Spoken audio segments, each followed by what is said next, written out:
स्वागत है आपका एनबीएस पॉडकास्ट के नए एपिसोड में और जल्दी से शुरू करते हैं आज का किस्सा। आज का किस्सा है मुकेश का।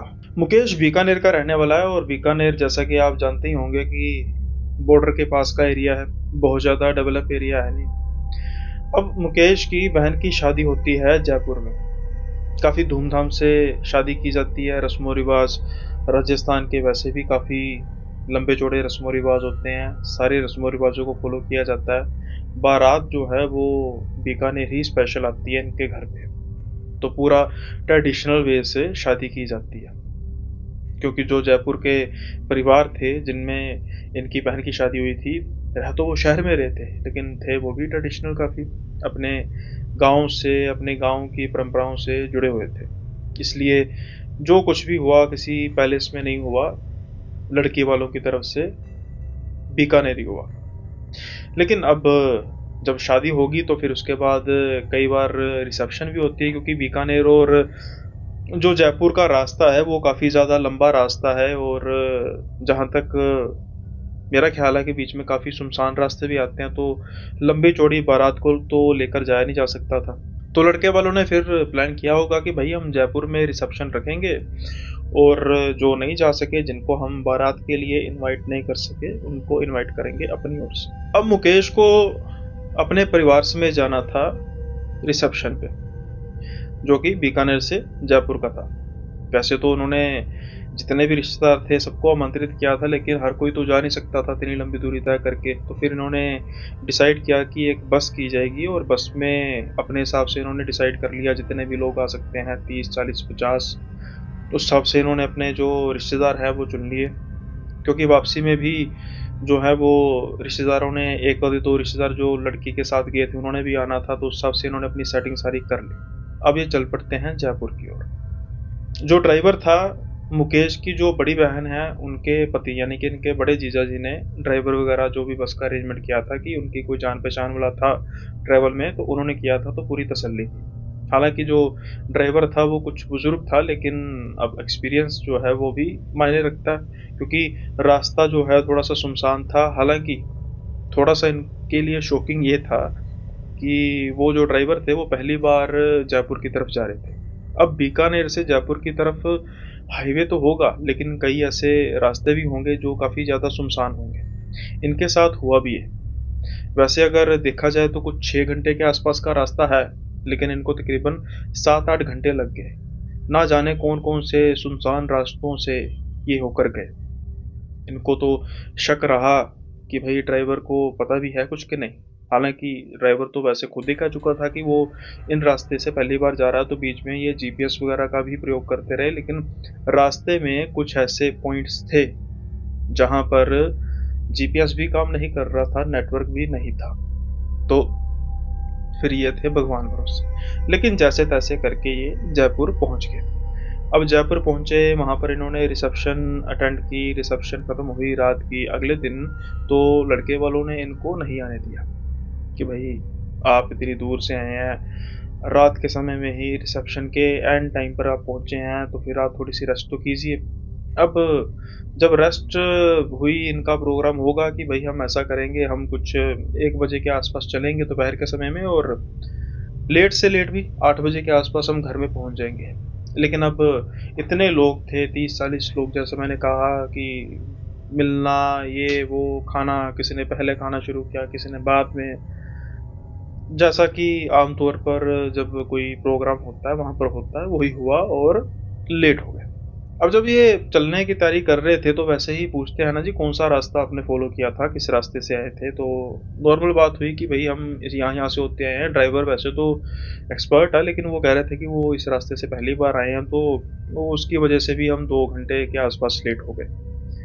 अब जब उस रास्ते के बारे में सुना कि जो पर्टिकुलर किस रास्ते से, गाँव के उजाड़ बियाबान के रास्ते से घूम घूम कर आए हैं, तो इन्होंने कहा कि ये रास्ता मत फॉलो करना। जो उनके कोई भी रिश्तेदार थे वहाँ के, कि आप ये रास्ता मत फॉलो करना, क्योंकि ये रास्ता ना बड़ा उजाड़ बियाबान रास्ता है, और अब जैसे कि आप चलने लगे हैं तो आपको जाते जाते थोड़ा सा अंधेरा भी हो सकता हो जाए, तो कहीं ऐसा ना हो कि चोर लुटेरों का चक्कर हो। वैसे तो बहुत ज़्यादा कोई ऐसी वारदातें सुनने को मिलती नहीं है, लेकिन फिर भी एहतियात को एहतियात रखनी चाहिए। और इसलिए ये है कि ये रास्ता इन्होंने मतलब मैप से ना बता दिया कि जैसे हम होता है ना कि एग्जाम्पल के तौर पे कि कोई जो बड़ा हमें बता रहा होता है कि यहाँ से ऐसे हो जाना, घूम जाना, वहाँ से घूम कर ऐसे हो जाना, ऐसे हो जाना, और हम हमें पता भी ना हो, और हम ऐसे ऐसे हाँ अच्छा अच्छा अच्छा अच्छा यहाँ से वही चल रहा था काम इनका।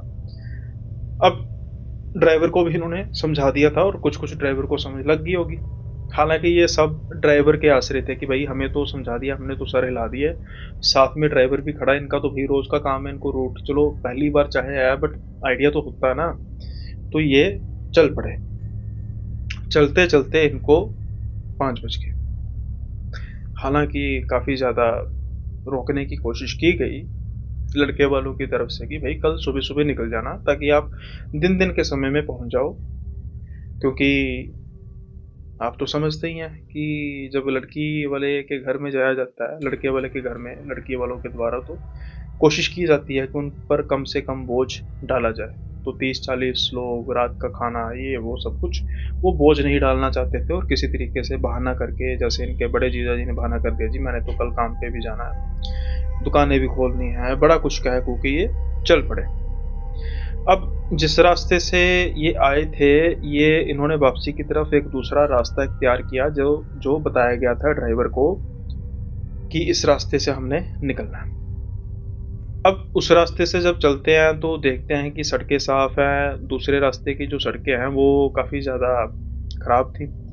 इसलिए ये काफ़ी ज़्यादा डिलाइटेड फील कर रहे थे कि भाई लगता है कि हम जल्दी पहुंच जाएंगे, 6 घंटे में तो हम पहुंच जाएंगे। तो 5 बजे के आसपास चले हैं तो 11 बजे, मैक्सिमम 11, साढ़े 11 बजे तक हम पहुंच जाएंगे। लेकिन ये इनका वहम था, क्योंकि अब ये कुछ ही दूरी तय करते हैं तो फिर एक मोड़ पर आकर इनको जो रास्ता है वो जाना पहचाना नजर आता। दिन थे ये सर्दियों के, सर्दियां शुरू होने वाली थी, या कहें कि सर्दियां शुरू हो चुकी थी, उसकी वजह से दिन जो थे वो छोटे हो चुके थे। अब अंधेरा जो है वो हो चुका था, और ये उसी रास्ते पड़ चुके थे जिस रास्ते से इनको मना किया गया था कि ये उस रास्ते से ना जाए। यानी कि कम से कम रास्ता 2 घंटे और लंबा होने वाला था, या यूं कहें कि 2 घंटे तो महज एक उस लंबे, उस खौफनाक सफर का एक छोटा सा हिस्सा था। अब ड्राइवर जो है वो गाड़ी उसी रास्ते पर चलाता जा रहा है। बीच में कुछ मर्द सुगबुगाहट करते जा रहे हैं कि भाई ड्राइवर को पता तो कुछ है नहीं, पहले पता कर लेते कि कौन सा ड्राइवर है, इसको रूट का पता भी है कि नहीं, जिसको रूट का पता होता उसको भेज देते। लेकिन ड्राइवर किया किसने था? घर के जवाई राजा ने। तो कहा तो जा नहीं सकता था उनको कि भाई ये क्या। इसलिए हल्की हल्की आवाज में बातें हो रही थी और मुकेश भी सुन पा रहा था। शायद पता तो उनके जीजा जी को भी लग रहा था, लेकिन अभी वो माहौल ठीक नहीं था कि इसके बारे में बहुत ज़्यादा बात कर सके। अब जब ये जा रहे हैं, बीच में बहुत ज़्यादा कोहरा इन्हें मिलता है, जिसकी वजह से इनकी स्पीड काफ़ी स्लो हो जाती है। कहाँ ये सोच रहे थे कि हम 11, मैक्सिमम साढ़े 11 बजे तक घर में पहुंच जाएंगे, रात के 12 बज चुके थे, और अभी जो रास्ता था लगभग लगभग 3 घंटे का पड़ा हुआ था। और सबसे बड़ी बात, अचानक से गाड़ी को ब्रेक लगती है, बस को ब्रेक लगती है। अब जो ड्राइवर है वो सेल्फ लगाया जा रहा है, सेल्फ लगाया जा रहा है, लेकिन गाड़ी बस चल नहीं रही। रात के समय में आसपास उजाड़ बियां बा, कुछ झाड़ियां, बस इसके अलावा कुछ है ही नहीं। और बस उस टाइम पर खराब हो चुकी है। अब चिंता के साथ साथ डर का माहौल भी बन चुका था। जो साथ में लेडीज थी, बच्चे थे, वो तो कुछ ज़्यादा ही घबरा रहे थे। वही जो मर्द थे वो कुछ फ्रस्ट्रेट हो रहे थे कि भाई, उसको कह रहे थे कि जल्दी कर भाई। तो ड्राइवर भी कह रहा था कि भाई अब मैं क्या कर सकता हूँ, बस चल नहीं रही। खैर जो ड्राइवर है वो उतर के बस का जो भी बोनट टाइप होता है उसको खोलता है, चेक करता है। समस्या जो है उसकी समझ में आ जाती है। अब वो बस को स्टार्ट करता है, बस स्टार्ट हो जाती है। सारे जो है वो सुख की सांस लेते हैं कि शुक्र है भाई स्टार्ट हो गई, अब चलते हैं। जब ड्राइवर गियर डालता है, बस को एक्सेलरेट करता है, तो बस आगे बढ़ ही नहीं रही थी। मानो ऐसे कि जब बस रुकती है तो वो किसी उसका टायर जो है वो किसी गड्ढे में फँस जाता है, और ऐसा था। अब ड्राइवर दोबारा से उतरता है टॉर्च लेके और देखता है कि बस का जो एक पहिया था वो एक गड्ढे में फँसा हुआ था और उससे निकल नहीं पा रहा था। अब जी सबको कहा जाता है जी धक्का लगाना पड़ेगा। देखते ही देखते बस को खाली कर दिया जाता है और बस को गड्ढे से बाहर निकालने की कोशिश की जाती है, लेकिन खाली होने के बावजूद भी बस निकल ही नहीं रही। जो ड्राइवर है वो पूरी तरह से एक्सेलरेट कर रहा था बस को, लेकिन गड्ढा कुछ ऐसा था जैसे मानो वो चाहता ही नहीं था कि टायर उससे निकले। काफ़ी कोशिशें की गई, ईंटें रखी गई, बिल्कुल नीचे से भी उन्होंने धक्का लगाया, लेकिन बात बन नहीं रही थी। अब जो माहौल था आसपास का वो बहुत ही ज़्यादा डरावना बन चुका था, क्योंकि जैसे मैंने कहा कि उजाड़ बियाबान, कुछ झाड़ियाँ लंबी-लंबी और कुछ हल्की-हल्की धुंध और एक खराब बस, इसके अलावा कुछ नहीं। और सड़क पर इनके अलावा कोई और किसी गाड़ी, किसी व्हीकल का नामो-निशान था ही नहीं। अब लंबी मुसीबत होने वाली थी, क्योंकि बात करें तो भी किससे? लड़के वालों को फ़ोन करें या अपनी तरफ फ़ोन करें, लेकिन करेंगे तो होगा क्या? क्योंकि नेटवर्क किसी के भी फ़ोन के आ ही नहीं रहे थे। कुल मिलाकर अब हर जगह फ्रस्ट्रेशन ही फ्रस्ट्रेशन थी, और सभी कोस रहे थे कि भाई किस मनहूस समय में हमें लेट चले। मर्द जो है वो औरतों को डांट रहे थे कि तुम्हें ही मिलने का शौक था, इससे मिल लो, उससे मिल लो। हम कह रहे थे ना इतने बजे चलो, अब तक तो घर भी पहुंच गए होते, जैसा आम फैमिलीज में होता है। लेकिन जो इनकी सोच थी इन सब की वो सिर्फ यहीं तक सीमित थी कि भाई हम लेट हो रहे हैं। जो इनके साथ होने वाला था उसके बारे में इन्होंने सोचा भी नहीं था। कुछ देर बाद इनको एक आवाज सुनाई देती है, किसी घंटे की। जैसे जानी पहचानी आवाज बीकानेर में आमतौर पर सुनाई देती है, जैसे कोई बल्द यानी कोई भैंसे के घंटी बंधी हुई है और कोई रेहड़े पर आ रहा है, चला आ रहा है सामने की तरफ से। जैसा कि मैंने कहा कि धुंध थी तो बहुत क्लियर नजर आ नहीं रहा था, लेकिन कुछ ही समय में वो धुंध को चीरता हुआ एक बैलगाड़ी इनकी तरफ बढ़ी आ रही थी और एक खड़ा था इंसान उस पर। अब थोड़ी सी इनकी सांस में सांस आती है कि चलो भाई कोई इंसान तो मिला। इंसान जैसे ही वो बैलगाड़ी इनके पास आती है तो ये सभी रोकते हैं कि भैया रुक जा रुक जा रुक जा। वो एक बड़ा बुजुर्ग सा इंसान था और वो पूछता है कि भैया क्या हुआ। तो फिर इनको सारी व्यथा बताई जाती है। अब वो कहता है कि एक काम करो, कोशिश करो इसको निकालने की, मैं तो कुछ कर नहीं सकता, ना ही मेरे पास कोई ऐसी चीज है बैलगाड़ी के अलावा कि जो जोर से इसको निकाल दे। ये तो निकालने में इतना सक्षम है नहीं। हाँ एक काम कर सकते हो, वो दूर आपको थोड़ी सी दूरी पर मेरी झोंपड़ी नजर आ रही है। सभी देखते हैं उस तरफ। हाँ एक झोंपड़ी नजर आ रही थी, लेकिन पहले इनका उस तरफ ध्यान गया क्यों नहीं? खैर कोई इतना सोचता नहीं है, तो ये कहते हैं कि आप में से कुछ लोग यहीं पर रहें और बाकी जो भी हैं वो वहाँ पर चले जाएं। मैं सबके लिए पानी वगैरह का बंदोबस्त करता हूँ। भाई इतने लोगों के लिए अब मैं चाय वगैरह तो बना नहीं सकूंगा, इतना दूध होगा नहीं, लेकिन पानी वगैरह का बंदोबस्त करता हूँ। सभी थक गए होंगे तो तब तक वहाँ पर जाकर बैठ जाए। तो सभी सोचते हैं कि भाई ठीक बात है। अब वो जो बैलगाड़ी वाला बंदा है उस तरफ अपनी बैलगाड़ी कर लेता है, और कुछ जो जितनी भी औरतें थे, कुछ बच्चे थे और कुछ मर्द जो थे वो सभी के सभी उनके साथ पीछे लग देते हैं। जो बुजुर्ग भी होंगे मर्द और जो जवान मर्द थे वो लगे हुए थे कि बस को किसी तरीके से हम धक्का देके आगे की ओर करें और भाई हमारी खलासी हो। लेकिन जो टायर था वो भी जैसे मानो किसी ने अपने वश में कर लिया था, वो तो निकल ही नहीं पा रहा था। अब बड़ी अजीब सी बात होती है, जो दूरी पर उनको एक झोंपड़ी नजर आ रही थी, अब वहां पर काफी दूरी पर उनको नजर भी आ रहा था कि हमारे ही लोग वहां पर बैठे हैं। लेकिन उनकी आवाज़ें अगर वो कोई बात कर भी रहे थे तो सुनाई नहीं दे रही थी, दूरी पर थी। फिर कैसी आवाज़ें हैं ये, जो इनको सुनाई दे रही हैं? ये इनको दूसरी तरफ से जो बड़ी-बड़ी झाड़ियाँ थी, वहाँ से कुछ ऐसी आवाज़ें सुनाई दे रही थी, जैसे कुछ औरतें और मर्द कर्रा रहे हैं, दर्द से। अब ये जितने भी लोग वहाँ पर थे समेत ड्राइवर, सभी के सभी हैरान होते हैं कि भई ये आवाज़ें आ कहाँ से रही हैं? हमारे सिवा तो यहाँ पर कोई है नहीं। अब जैसे-जैसे ये आवाज़ों की तरफ गौर कर रहे थे, वैसे-वैसे ही वो आवाज़ें बढ़ती जा रही थी और उतनी ही खौफनाक होती जा रही थी। लेकिन पता नहीं चल रहा था कि उन झाड़ियों के पीछे है कौन? उनमें से 1-2 जाने की हिमायत करते भी हैं, लेकिन उनको रोक दिया जाता है कि भैया कोई चक्कर ना हो किसी तरीके का, तो भई आप इस जगह से दूर ही रहो, हम अपना काम करते हैं, हम बस को जो है वो धक्का लगाने की कोशिश करते हैं, लेकिन बात तो बन ही नहीं रही थी।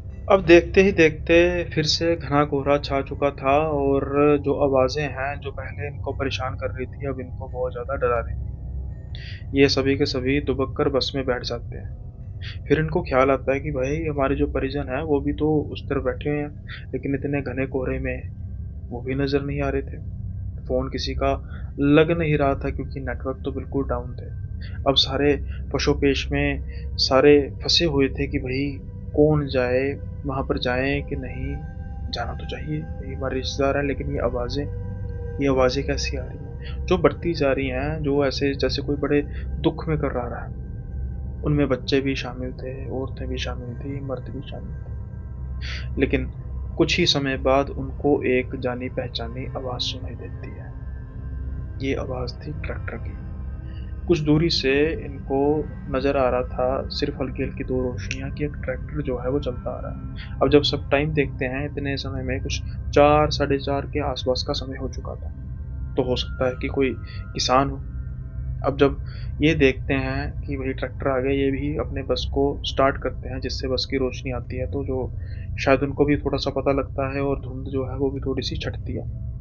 अब जब ट्रैक्टर पास आता है, ये ट्रैक्टर वाले को रोकते हैं और वही बताते हैं कि ये हमारी बस फँस चुकी है, बड़ी मुश्किल में है और हम ऐसे-ऐसे हमारे साथ हो रहा है। वो हमारे रिश्तेदार है, वो वहाँ पर जो है वो झोंपड़ी में ऐसे बैठे हैं।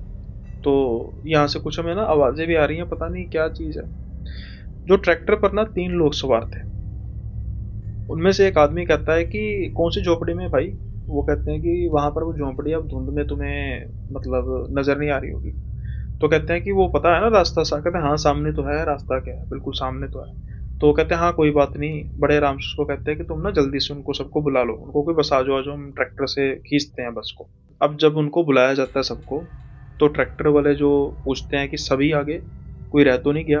तो बताते हैं जी हाँ, सभी आ गए। फिर कहते हैं ठीक है, अब कहते हैं कि हम जो है वो बस को करते हैं, टो करते हैं और आप लगाओ पूरी पीछे से जान। थोड़ी मेहनत करने के बाद जो बस का पहिया है वो गड्ढे से निकल जाता है और बस अब आगे की ओर निकल जाती है। अब सभी ट्रैक्टर वालों को शुक्रिया करते हैं। ट्रैक्टर वाले भी कहते हैं कोई बात नहीं भाई, ये तो हमारा फर्ज था जो हम कहते हैं। अब कहते हैं जल्दी से सबको बस पे चढ़ाओ। अब जब सबको बस पे चढ़ाते हैं ना, तो मुकेश होते हैं, एक दो जने उनके जीजा जी हो गए, एक दो जने और होते हैं और वो ट्रैक्टर वाले कहते हैं कि भैया यहाँ पर कोई भी झोंपड़ी नहीं। अब हम आपको यहाँ पर बात बताते हैं। जब वो हम आपको बता रहे हैं ना, इसके बाद अब जल्दी से निकलना, क्योंकि यो जो आपके साथ हो रहा है ना, ये कुछ नॉर्मल नहीं है। आज से कुछ समय पहले यहाँ पर एक बस का एक्सीडेंट हुआ था। बस का चलते-चलते पहिया जो है वो फटा था और बस बिल्कुल डोलती हुई, पलटियाँ खाती हुई एक झोंपड़ी पर जाकर गिरी, जहाँ पर एक बूढ़ा रहता था। वो बूढ़ा भी उसमें मारा गया। उसका बैल भी वहाँ पे मारा गया और बहुत सी सवारियाँ भी वहाँ पर मारी गई। रात को अक्सर वो बूढ़ा जो है यहाँ पर घूमता-घूमता नज़र आता है और वो जो आवाज़ें आप अभी बात कर रहे हैं ना, वो आवाज़ें उन्हीं सवारियों की आत्माओं की हैं। अब आपकी सवारियाँ बैठ चुकी हैं, बस स्टार्ट हो चुकी है, तो भैया जल्दी से निकलने की करो और दोबारा गलती से भी रात के समय में इस रास्ते पर आने की गलती मत करना। हम तो यूज्ड टू हैं, हम किसान हैं, हम तो 3-4 लोग होते हैं, हमें तो पता होता है। अब आपकी किस्मत अच्छी थी कि हम आ गए, परमात्मा ने कह सकते हैं कि हमें भेज दिया, नहीं तो दिक्कत हो जाती है ना। भाई ये सुनने की देर थी, तो ड्राइवर को कहते हैं कि जल्दी से भाई बस को भगा। लेकिन इनका सफ़र जो है वो इतना आसान होने नहीं वाला था, क्योंकि जो आवाज़ें पहले बस कुछ लोग सुन पा रहे थे, अब चलती बस में इनको आवाज़ें आ रही थी और ऐसे लग रहा था कि बस के ऊपर कोई जंप करे जा रहा है। बीच में से ड्राइवर को कहा गया कि भाई बस को रोक, तो हो सकता है कोई ऊपर कुछ हो, लेकिन बस का ड्राइवर समझदार था इस बात में। वो कहता है ना, बस सब रुकेगी सीधा गंतव्य पर जाके, मैं उससे पहले नहीं रोकूंगा। लेकिन बस के आसपास मानो ऐसे जैसे बस पर किसी ने हमला किया है। कहीं किसी से ठक की आवाज़, कहीं पीछे से ठक की आवाज़, साइड से ठक की आवाज़। अब जो बस के अंदर की सवारियां थी वो सभी की सभी डर रही थी। पता किसी को नहीं था, बताया किसी को नहीं था उस समय, लेकिन ये आवाज़ें जैसे कोई पत्थर मार रहा है, और नज़र तो कोई आ नहीं रहा था। जैसे तैसे जब सुबह होती है, कुछ लोग नज़र आने शुरू होते हैं, तो बस का ड्राइवर बस को रोकता है कि चेक करने के लिए कि जो ये आवाज़ें आ रही थी तो क्या। जब वो देखता है, ना ही सिर्फ वो, मुकेश, उनके जीजा जी, बाकी रिश्तेदार, तो वो हैरान रह जाते हैं, क्योंकि बस के आसपास नाखूनों के बड़े बड़े निशान थे, जैसे कोई उसको चेज कर रहा था। अब जब ड्राइवर ऊपर जाके देखता है समेत हमारे, तो हम देखते हैं कि बस के ऊपर बहुत बड़े बड़े डेंट पड़े हुए हैं, जैसे कि उसके ऊपर कोई कूद रहा था। वो किसानों ने बता तो दिया, हमने बस चला तो दी, लेकिन चीज़ तो ज़ाहिर हो चुकी थी ना, पता तो हमें लग चुका था कि यहाँ पर माजरा क्या है। और अगर हम उसके बावजूद वहाँ पर रुके रह जाते, तो जो हाल बस के साथ हुआ, वो हाल हमारे रिश्तेदारों के साथ भी हो सकता था। उसके बाद भाई हमने उस रूट से तौबा की, क्योंकि अब वो रूट तो बेसिकली हमारे लिए कॉमन होने वाला था। बहन की शादी हुई थी, आना जाना तो लगे रहना था, लेकिन हमने बिल्कुल ध्यान से दोबारा चेक किया कि भाई कौन सा रूट सबसे सेफ होगा। लंबा होगा कोई दिक्कत नहीं, लेकिन दोबारा से इस रास्ते पर खास तौर पर रात को आने की गलती नहीं करेंगे। आई होप ये किस्सा आपको पसंद आया होगा, और आपको पसंद आया तो आप इसको लाइक शेयर सब्सक्राइब करना मत भूलिएगा। अब चलते हैं हम अगले किस्से की ओर। अविनाश अपने परिवार के साथ मनाली के ट्रिप के लिए जा रहा था। अविनाश, उसकी पत्नी, 2 बच्चे। मनाली की ट्रिप के लिए जब ये जा रहे थे, तो एक निश्चित जगह पर जो घुमावदार थी, यहाँ से टर्न होता था, वहाँ पर अविनाश कुछ सेकंड के लिए रुकता है। उसकी आंखों में आंसू थे। वो इधर उधर देखता है, कुछ महसूस करता है, और उसके बाद फिर वो दोबारा गाड़ी में बैठता है और चल पड़ता है। अब ये जो अविनाश का बिहेवियर था, ये उसकी पत्नी के लिए बड़ा अजीब था, क्योंकि अविनाश एक बड़ा ही सभ्य, मतलब बिल्कुल एक सिंसियर टाइप का लड़का था, और इस तरीके की हरकत थोड़ी सी अजीब लग रही थी कि एक इंसान बिल्कुल नॉर्मल बातें कर रहा है, लेकिन एक स्पेसिफिकली मोड़ आया और वहाँ पर वो रुका। उसके बाद फिर वो कुछ देर के लिए खड़ा हुआ है, कुछ महसूस कर रहा है, खड़े होकर रो रहा है, और दोबारा गाड़ी में आकर चल दिया। अविनाश की पत्नी अब ये जानने के लिए आतुर थी कि हुआ क्या, क्या इस पॉइंट से कुछ आपका नाता है। अविनाश जो है वो कहता है कि हाँ कुछ है, मैं फिर कभी बताऊंगा। अब इसकी पत्नी पूछना शुरू कर देती है, लेकिन अचानक से इनकी पत्नी को फोन आ जाता है इनकी बहन का। तो बात जो है वो लंबी हो गई। इतनी लंबी बात हो रही थी कि अब ये मनाली पहुंच चुके थे। जो इन्होंने अपना रिजॉर्ट बुक किया था, वहाँ पर इन्होंने स्टे किया। अब इतनी बातों में, इतने घूमने फिरने के चक्कर में, इतनी इनकी जो पत्नी है वो भूल सी गई थी कि मैंने अपने पति से कुछ पूछना था। खैर, ये कुछ दिन का अपना जो ट्रिप है वो कंप्लीट करते हैं। अब चलते हैं वापस। वापस जब ये उसी पॉइंट पर पहुंचते हैं ना, तो अब 2 चीज़ों का फ़र्क था। पहली चीज़ का फ़र्क ये था कि जब ये आ रहे थे, तो तब जो समय था वो दिन का समय था। गाड़ियाँ आ रही थी, जा रही थी, कोई दिक्कत परेशानी की बात नहीं थी। लेकिन जब ये वापस आ रहे थे, एक तो रात पड़ चुकी थी, दूसरा वहाँ पर अब कोई गाड़ी वैसे नज़र आ नहीं रही थी, ट्रैफिक कोई नज़र आ नहीं रही थी, और तीसरा, अब उस पॉइंट पर अविनाश गाड़ी रोकता नहीं है बल्कि गाड़ी की स्पीड बढ़ा देता है। अब वो डर से कांपे जा रहा था, कुछ बोल नहीं पा रहा था, क्योंकि अब उस मोड़ पर उसको एक शख्सियत दिखाई देती है, एक शख्स दिखाई देता है जिसके हाथ में एक बोतल थी। उसकी आंखें चमक रही थी। ये चीज तो उसकी पत्नी ने भी नोटिस की। बच्चे तो सो रहे थे। जब वो पत्नी चीज नज़ारा देखती है तो बस वो भी कम कपाने लग पड़ती है और जल्दी से, जितनी जल्दी होता है, अविनाश गाड़ी उस पॉइंट से आगे भगाता है और पीछे मुड़ के नहीं देखता है और साथ के साथ ही अपनी पत्नी को कहता है कि पीछे मुड़ के मत देखना। अब जब वो उस पॉइंट से कुछ आगे आ जाते हैं तो फिर उसकी पत्नी पूछती है कि मैं तो उस दिन बातों बातों में भूल चुकी थी, आप मुझे बताइए कि ये सारा माजरा क्या है। तो अविनाश कहता है कि अगर इस समय, रात के समय में मैंने तुमसे कोई बात की तो वो हमारे पीछे आ जाएगा, तो इसलिए बेहतरी इसी में है कि जो है बाद में हम बात करेंगे, अभी हम घर चलते हैं। लेकिन जो वो बाकी सफर था दोनों का काफी ज्यादा तनाव में बीता। अविनाश का तनाव में इसलिए बीता कि जो वो महसूस कर रहा था जब वो वहां पर गया था जाते समय, वो सिर्फ उसको हल्का सा महसूस ही करना चाहता था, देखना नहीं चाहता था। और उसने आते हुए देख लिया। और उसकी पत्नी, जो उसने देखा, रह रह के उसके जहन में आ रहा था और एक सवाल साथ में कि आखिर ये माजरा है क्या। आखिर उस प्रेत का, प्रेत ही होगा, आंखें तो ऐसी एंटिटीज की ही चमकती है, आम इंसान की तो नहीं चमकती ना। उसका मेरे पति के साथ क्या लिंक है। खैर अब ये घर पहुंचते हैं, लेकिन घर पहुंचते पहुंचते अविनाश और उसकी पत्नी की तबीयत बहुत खराब हो चुकी थी। दोनों को बहुत बुखार हो चुका था। इतना बुखार हो गया कि दोनों को एडमिट करना पड़ा। और दोनों को ठीक होते होते, हालांकि अविनाश जो है वो कुछ दिनों में ठीक हो गया, लेकिन उनकी पत्नी शायद ये ऐसी चीज से पहली बार रूबरू हो रही थी, उसकी वजह से उनको कुछ ज्यादा ही समय लग गया। अब जब सब कुछ नॉर्मल हुआ तो फिर सवाल तो एक बाकी था कि आखिर ये सब माजरा है क्या, ये चीज क्या थी। तो फिर अब अविनाश बताना शुरू करता है कि दरअसल ये माजरा क्या है। अविनाश कहता है कि जो तुम्हें वो नजर आया ना, वो कोई और नहीं बल्कि वो अमित था। अब इनकी पत्नी पूछती है कि अमित? कौन अमित? तो अविनाश कहते हैं कि हमारा दोस्त। अब ये यूं कहें कि अमित नहीं, उसका प्रेत होगा।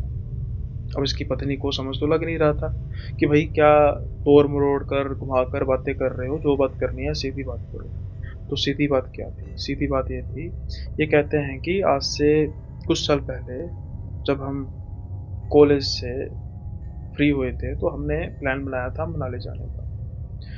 मनाली जाते हैं, वहाँ पर हम खूब एंजॉय करते हैं। हम 4 दोस्त थे, जिनमें से अमित भी एक था। अब जब हम वापस आ रहे होते हैं ना, तो लगभग वही टाइम होता है जिस समय हमें वो नजर आया। अचानक उस पॉइंट पर आकर ना गाड़ी खराब हो जाती है और गाड़ी अमित ही चला रहा था। अब कुछ देर तक सेल्फ लगाया जा रहा था, लेकिन सेल्फ की मतलब उसका कोई फायदा हो नहीं रहा था। तो अमित परेशान होता है। वो अब बोनेट जो है वो ऊपर करता है और अपना सारा जांच वगैरह करनी शुरू कर देता है कि भाई क्या चीज़ होगी, क्या खराबी होगी। हम काफ़ी ज़्यादा थक चुके थे और इसलिए, या यूँ कहें कि हम तकरीबन तकरीबन नींद में ही थे कि हमें नींद आई हुई है। हमें तो पता नहीं लग रहा था कि कितना समय हो चुका है, बोनट ऊपर को ऊपर है और अमित जो है वो कुछ कर रहा है, गाड़ी ठीक हो जाएगी। लेकिन कुछ समय बाद हमारी अचानक से जब एक जाने की जाग खुलती है तो वो मुझे भी उठाता है। वो कहता है भाई अभी तक गाड़ी ठीक हुई नहीं। तो मैं पूछता हूँ कितना टाइम हो गया। कहते हैं यार पता तो हमें है नहीं, नींद में पता नहीं लगा। हम आवाज लगाते हैं अमित को कि अमित, लेकिन अमित की कोई आवाज ही नहीं आती। फिर से हम उसको आवाज लगाते हैं कि अमित। अमित की किसी तरीके की कोई आवाज नहीं आती। अब मैं दरवाजा खोलता हूँ गाड़ी का और बोनट की तरफ जाता हूँ, वहां पर कोई था ही नहीं। बोनट ऐसे का ऐसे ही था। ये देखकर कुछ समय के लिए तो मैं थोड़ा सा चिंतित तो होता हूँ कि भाई गया कहाँ पे। अब हम उसको फोन कर रहे हैं, फोन उसका गाड़ी में है। मैं अपने यारों दोस्तों को बताता हूँ, वो कहते हैं भाई पानी पुनी आसपास लेने के लिए गया होगा। गाड़ी में हम देखते हैं, गाड़ी में एक बोतल गायब थी जो थी पानी की। शायद हो सकता है कुछ ओवर हीट हो गई हो, पानी भरा हो, नहीं पूरा हुआ हो और आसपास कहीं कोई नाला नूला हो, वहां पर लेने चला गया हो। ये सोचकर हम अब थोड़ा सा अपने आप को दिलासा दे देते हैं कि अमित यहीं कहीं होगा। हम फिर गाड़ी में बैठते हैं और फिर थोड़ी सी झपकी आ जाती है। अब जब हमारी जाग खुलती है ना, वो जाग खुलती है कुछ टूल के टकराने से। जैसे कि कोई बोनट से कुछ चीज़ को सेट कर रहा है, ठीक करने की कोशिश कर रहा है। तो मुझे जब जाग आती है, मेरे बाकी दोस्तों को भी जाग आती है, हमें लगता है कि भाई अमित आ गया लगता है। तो हम पूछते हैं, फिर गाड़ी से भाई लगता है भाई कहाँ गया था, आ गया? लेकिन अमित की आवाज़ फिर से नहीं आ रही थी।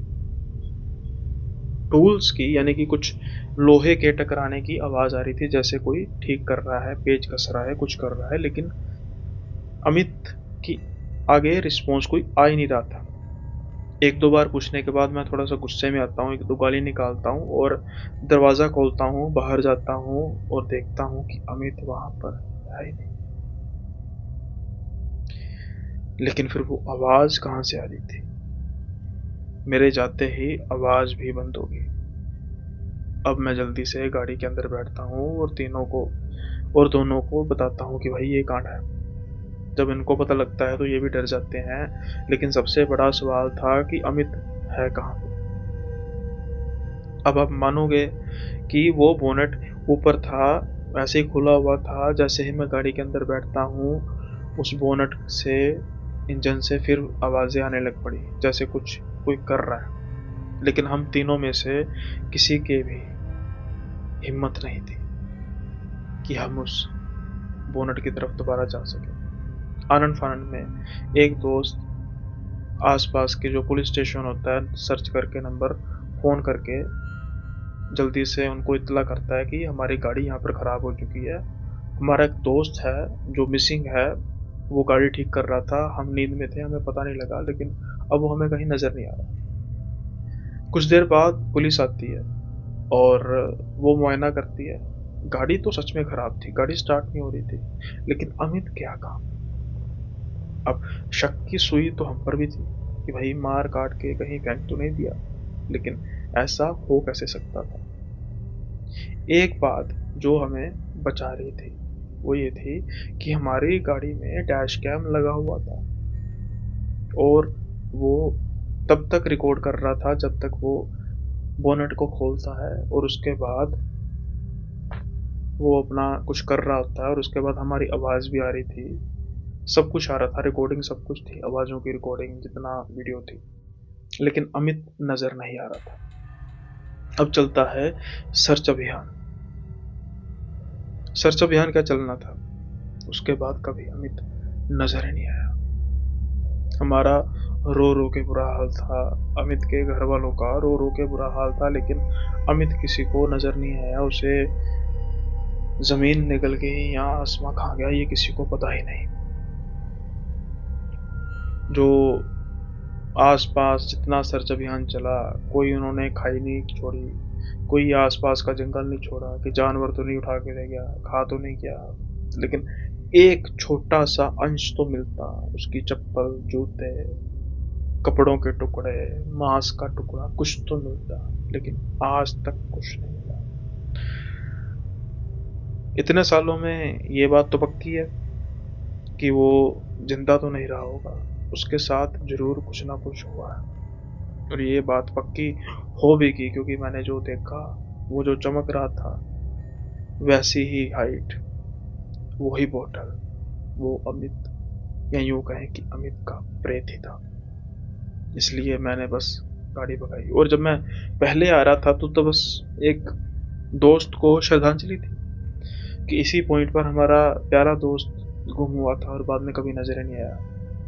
लेकिन मुझे क्या पता था कि वो मुझे देख रहा है और वापसी पर वो मुझसे मिलना भी चाह रहा था, लेकिन मैं अमित को इस रूप में मिल नहीं सकता था। आई होप ये किस्सा भी आपको पसंद आया होगा, और अगर आपको पसंद आया है तो उम्मीद करता हूँ कि आप इसको लाइक करेंगे, शेयर करेंगे, सब्सक्राइब करेंगे, साथ के साथ ही कमेंट में ज़रूर बताएंगे कि कैसा लगा आपको किस्सा, और जो इनिशिएटिव मैंने लिया है उसके बारे में भी आप थोड़ा-सा मुझे बता सकते हैं कि जिनको नहीं पता कि इस अप्रैल में 10 पॉडकास्ट आएँगे, यानी कि हर तीसरे दिन एक पॉडकास्ट। तो मेहनत बड़ी लगी है और मुझे उम्मीद है कि उसका जो रिस्पॉन्स है वो भी काफ़ी अच्छा आएगा। साथ के साथ अब कुछ अपने भाई लोग हैं जिनके कमेंट्स थे, तो उन पर भी डिस्कस करते हैं, और मैं ना ये रैंडमली करूँगा, मतलब ऐसा नहीं कि मैंने कोई पिन पॉइंट करने हैं। हो सकता है कि किसी भाई का नाम मैं लेने से चूक जाऊँ, तो अगर ऐसा कुछ होता है तो प्लीज़ मुझे उस चीज़ के लिए क्षमा कीजिए, क्योंकि थोड़े दिन से कमेंट थोड़े से ना ज़्यादा आ रहे थे, तो मैं डिसाइड नहीं कर पा रहा था कि भाई मैं क्या डिस्कस करूँ इसके बारे में। तो शुरू करते हैं कमेंट से कि पहले तो भाई आप सबका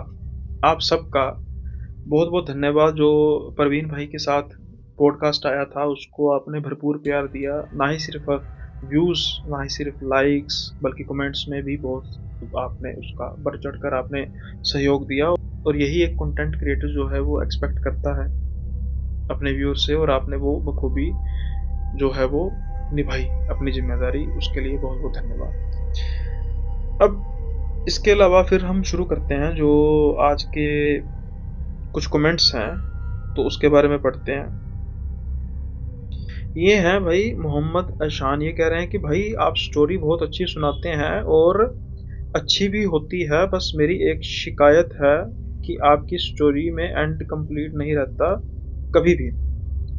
मोहम्मद भाई, मैंने ना वैसे इसका जवाब पहले भी एक बार दिया हुआ है, क्योंकि एक व्यूअर ने पहले भी इसके बारे में लिखा था, लेकिन मैंने जो आंसर दिया था, अब मुझे भी नहीं याद कि मैंने कौन सी वीडियो में आंसर दिया था, ताकि मैं आपको उसकी रेफरेंस दे सकूं, तो मैं एक बार रिपीट कर देता हूं, क्योंकि परिवार जो है वो और बड़ा होता जा रहा है, तो कईयों के मन में ये डाउट हो सकता है। देखिए, पहली बात तो ये है कि स्टोरी एंड तो होती है, जैसे अभी मैंने ये अविनाश वाली की, ये भी इतनी स्टोरी है बस।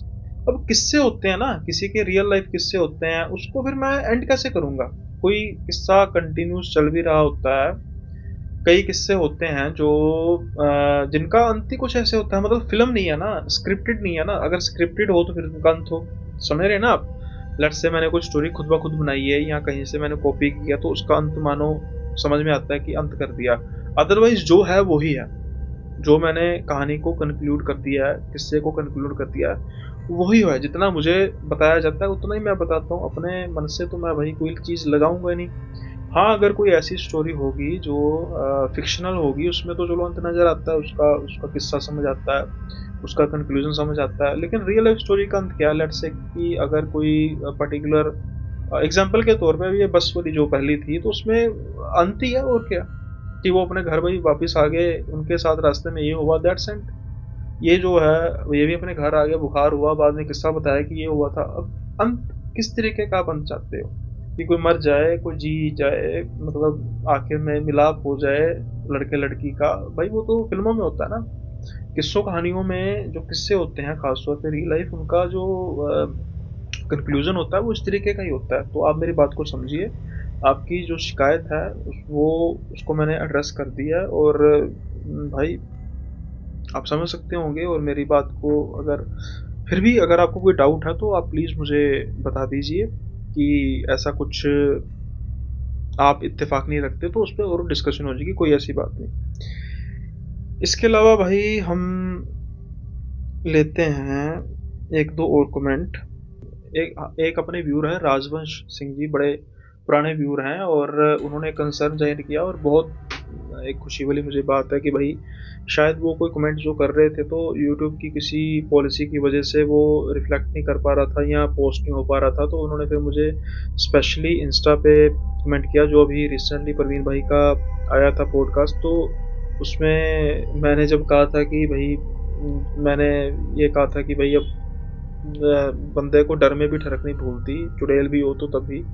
तो प्रवीण भाई ने भी कहा था कि हाँ भाई, मैं जब कुछ स्टोरीज ऐसी डालता था तो मुझे कमेंट आते थे कि भाई हमें चाहिए, बस चाहे चुड़ैल क्यों ना हो। तो ठरक जो है इस तरीके की बात हुई थी, तो उन्होंने कंसर्न किया था कि भाई जो माहौल चल रहा है देश में, बात बात पर कंट्रोवर्शियल हो जाता है, एफआईआर हो जाती है, तो आप पॉसिबल हो तो आप इसको प्लीज़ रिमूव कर दीजिए, ताकि कल को कोई बखेड़ा वगैरह खड़ा ना हो जाए। लेकिन राजवंश सिंह जी को मैंने वैसे बता दिया था, लेकिन मैं भी थोड़ा सा इसको लेकर भी क्लियर करना चाहता हूँ कि ऐसी कोई बात होती नहीं है। ये एक नॉर्मल टॉक होती है और नॉर्मल टॉक में कुछ ऐसा होता नहीं है। तो अब पहली बात तो ये है कि हमारी कोई इतनी है नहीं है कि भाई हमारे कोई इतना नोटिस करेगा, और अगर करेगा भी तो फिर तब देख लेंगे, क्योंकि ऐसे माहौल में तो भाई जिया नहीं जा सकता ना, कि जहाँ पर हम कुछ बोल रहे हैं और एक नॉर्मल टॉक कर रहे हैं। हाँ, कुछ एक्सट्रीम है, जैसे अभी रिसेंटली कुछ क्रिएटर्स ने किया है, वो तो बहुत एक्सट्रीम है ना,